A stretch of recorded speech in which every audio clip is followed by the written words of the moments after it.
¿Dónde está mi esencia? ¿Dónde está mi personalidad? ¿Cómo se formó mi personalidad? ¿Qué me llevó a pensar esto? ¿Por qué tengo estas ideas? ¿Por qué tengo este tipo de conocimiento? ¿Está ahí? ¿Realmente existe un conocimiento de sí mismo que sea objetivo o simplemente creo que soy así porque pues simplemente lo quiero creer, pero no me he cuestionado, no me he preguntado internamente cómo soy?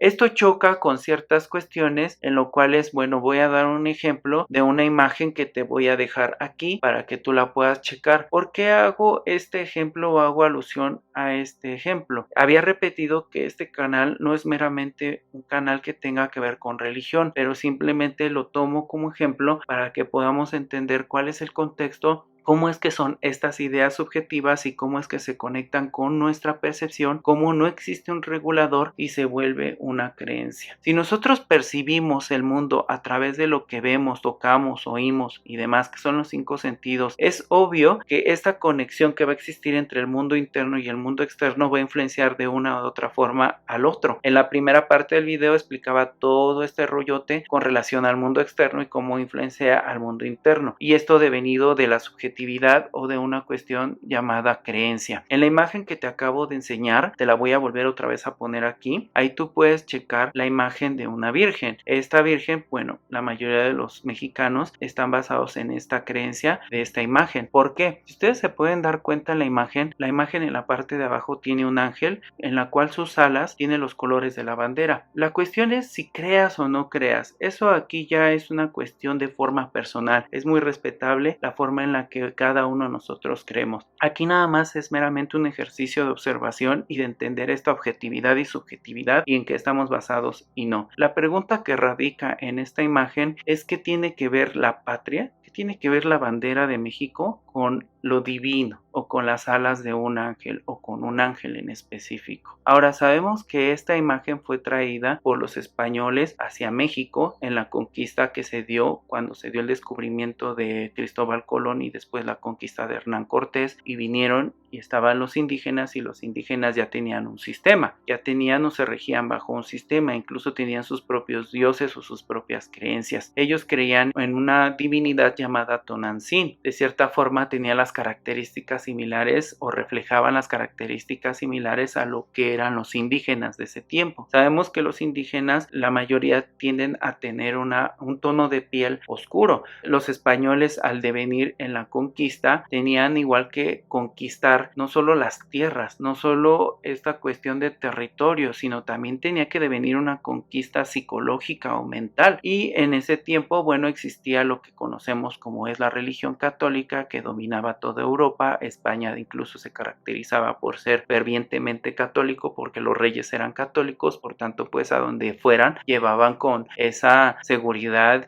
y pasión la religión católica. Trajeron muchas de las creencias o mucho del cristianismo hacia los indígenas, que repito, ya tenían un sistema, se habían resistido por mucho tiempo, se resistieron por muchos años a creer en una imposición sobre una religión que les parecía desconocida. Sin embargo, no fue hasta que los españoles trajeron a la Virgen María. Pero, oh sorpresa, la cuestión es que al principio habían traído a una virgen, la cual te voy a dejar la imagen aquí para que tú la puedas checar. Si tú puedes darte cuenta de las características de esa virgen, que era una virgen de piel blanca con un manto blanco y un manto azul, pero no tenía las características de la Virgen María. Y los indígenas, al darse cuenta de esta característica, pues la rechazaron porque no compaginaba o no tenía las características similares a lo que ellos eran, de piel morena, incluso con las propias vestimentas. Sabemos actualmente que la psicología tiene esta cuestión en la cual pues necesitas esta parte de identificación, que es también lo que explicaba en anteriores videos. Cuando tú te sientes parte de algo, lo tomas como si fuera tuyo. Así es como actúa la psicología. Los indígenas no se identificaban con la Virgen de piel blanca y las características que mostraba. Tenía otro tipo de características. Fue aquí donde la Iglesia Católica, los monjes de aquel tiempo, los sacerdotes, los cardenales de aquel tiempo, idearon o trataron de hacer que el indígena se identificara, y fue cuando, bueno, trajeron a la Virgen María de piel morena con las vestimentas o características en ese tiempo sobre algo que en lo cual se identificaran o relacionaran incluso con este personaje llamado Tonantzin, como si hicieran una mezcla, y fue así como los indígenas aceptaron este tipo de imagen. Actualmente la religión católica aquí en México, donde yo radico, existe un templo llamado La Villa, y es ahí donde 12 de diciembre millones de feligreses van, millones de católicos van a rendirle adoración o creen en esta Virgen. Yo aquí no me adentro entre que si es correcto o no es correcto, cada uno tiene sus propias creencias o decisiones. Aquí nada más pongo en contexto o pongo en la mesa esta cuestión de debate para entender cómo es que funciona. Vamos a ver cuál es la explicación psicológica que se da a esto. Si lo vemos de forma objetiva en la imagen que vimos de la Virgen, ya dimos una explicación que es meramente objetiva porque estamos haciendo una observación de los elementos que la componen y realmente cuál fue la historia de cuál fue el que se dio el suceso y cómo es que se devino esta conquista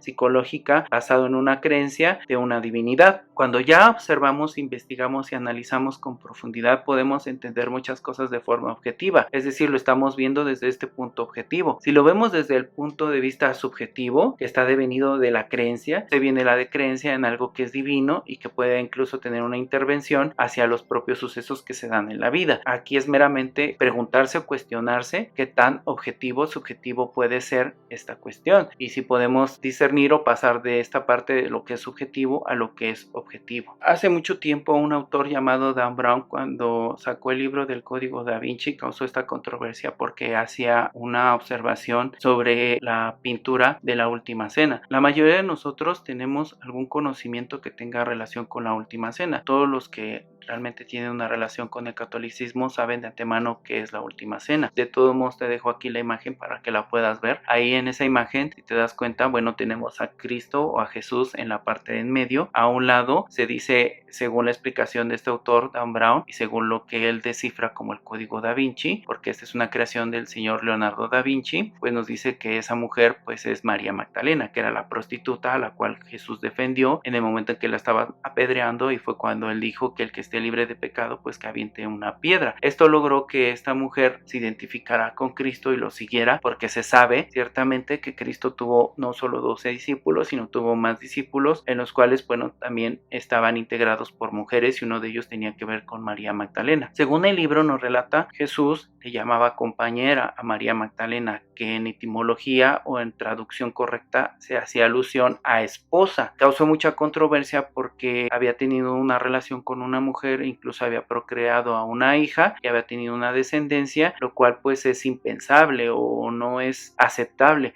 por la mayoría de los católicos, porque esto entraba en una controversia. En esta pintura de la Última Cena también hace alusión a lo que es la copa, porque decía que si Leonardo da Vinci tenía acceso a diferentes archivos que le permitía el poder plasmarlo en esta pintura, ¿por qué no había pintado la copa? ¿Por qué se le había escapado algo tan esencial si sabemos que en la Biblia relata prácticamente cómo es que había pasado la copa a sus discípulos y les había explicado cuál era el ritual o lo que tenían que hacer bebiendo la copa, haciendo alusión a que pues era la sangre la cual iba a ser derramada para salvar también los pecados del hombre en la tierra? De ahí porque también igual toda esta parte de lo que es la crucifixión o el proceso de crucifixión, y todo esto documentado o explicado en la Biblia. Y la cuestión o lo que nos hace preguntarnos o pensar es por qué, si Leonardo da Vinci tenía acceso a este tipo de información, ¿por qué no la plasmó? Esto nos hace entender que puede existir un conocimiento que sea más objetivo. ¿A qué me refiero con esto? Si nosotros observamos más allá de esto en cuanto a un conocimiento objetivo y comenzamos a hacer un análisis como lo que hizo el señor Dan Brown, podemos encontrar información que es importante y que dejó como símbolos Leonardo da Vinci, uno de los hombres más inteligentes que han existido y que más inventos ha hecho. Hay algo que Leonardo da Vinci nos trató de decir o nos quiso dejar como mensaje para que nosotros en un futuro lo podamos descifrar y entenderlo y adquirirlo como un conocimiento objetivo. Lo dejamos ahí, analícenlo, piénsenlo. ¿Qué será que tratará de decirnos? ¿Por qué está explicando esto? ¿Por qué hace alusión a esto? ¿Realmente existió María Magdalena? ¿Realmente fue esposa de él? Necesitamos analizarlo, investigarlo. Es interesante. Otro personaje también que es interesante observar sus creaciones, sus pinturas, es Miguel Ángel. Sabemos que él hizo la Capilla Sixtina, pintó la Capilla Sixtina por orden de un papa. Sin embargo, la Capilla Sixtina no es meramente una gran bóveda con pinturas, tiene también símbolos, tiene también conocimiento objetivo. Si retomamos esta filosofía en la cuestión de la explicación de la Capilla Sixtina, también podemos darnos cuenta que este personaje fungió en la historia de forma importante, también fue uno de los hombres más importantes e inteligentes que pudo haber dado esta humanidad. De esta Capilla Sixtina hay diferentes pinturas porque él le encargaron hacer todo lo que era desde la creación, toda la historia bíblica de los personajes como Moisés, Noé, hasta incluso el juicio final, porque en la parte frontal, en la parte ya hasta el fondo de la Capilla Sixtina aparece el juicio final e incluso se dice que hay un autorretrato. Te dejo la imagen aquí para que la puedas ver, donde se ve cómo está colgada una piel y se dice, según lo que han descubierto las investigaciones que han hecho, que es un autorretrato que él se hizo a sí mismo. Hay otra imagen que llama mucho la atención y que ha volcado el interés de muchos investigadores y de muchas personas que tratan de encontrarle como que este conocimiento que tenga una explicación más objetiva que subjetiva, que es la imagen que te voy a dejar también aquí para que la puedas ver. Si te das cuenta, esta imagen es súper famosa porque está Adán y está Dios, y es la conexión que se da entre lo divino y lo terrenal, o la misma creación. Pero si nosotros viéramos una imagen meramente de forma superficial y no fuéramos más a profundidad, entraríamos en cuestiones de subjetividad, porque diríamos, está Dios y está Adán. ¿Qué otra explicación podríamos dar a esta cuestión? Pero como lo había mencionado en otro video, estamos hablando de que Adán representa simbólicamente algo. También hablar de Dios llevaría mucho tiempo y llevaría una explicación muy difícil de asimilar. Es un tema que pareciera ser delicado. Ahora, enfocándonos en esta imagen, si vamos más allá, si profundizamos un poquito más allá, nos está tratando de decir otra cosa. Miguel Ángel nos dejó un código, un símbolo que hay que descifrar con un conocimiento que sea más objetivo. Si ustedes pueden ver a mayor profundidad en la imagen, ahí en esa parte en donde está Dios hace alusión a un cerebro. ¿Qué nos está tratando de decir? ¿Qué nos está tratando de comunicar? Interesante cuestionarlo, preguntarnos, ir más allá, no conformarnos. La diferencia entre el conocimiento objetivo y subjetivo es que el objetivo tiene bases, el subjetivo está basado en creencias, el objetivo ve con claridad, el subjetivo tiene como una especie de velo que no nos permite ver con claridad. El objetivo te permite tener fundamentos, el subjetivo no tiene fundamentos. Esta es la explicación que yo podría dar del conocimiento objetivo, subjetivo, el mundo externo, el mundo interno, la conexión que existe entre el mundo externo y el interno, la percepción, el regulador que es la conciencia de sí. Toma lo que te sirva, toma lo que te pareciera ser interesante. Esto es solo una opinión con bases en la educación. Puedes compartir, puedes darle like, puedes suscribirte y me dio mucho gusto estar contigo y nos vemos en el próximo video.